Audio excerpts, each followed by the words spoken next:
Kabayan, share ko lang. Ganito ang mga ilan sa halimbawa ng mga delikadong trabaho dito sa South Korea.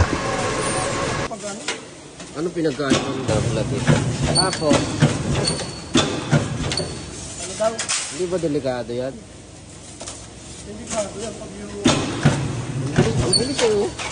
Pagtulog. Kailangan present mo ka dyan eh. Yung kamay mo dyan eh. Pwede nga pagaling eh. Kaso anong oras mo matapos? Oo, kailangan mabilis na.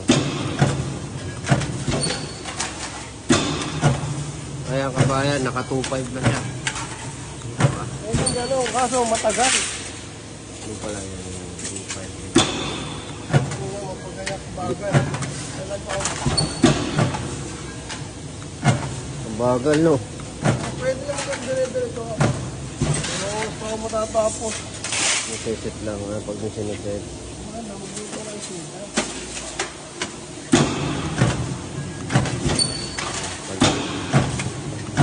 Bagal nga.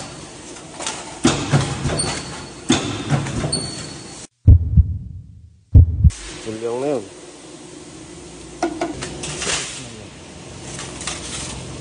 Dito.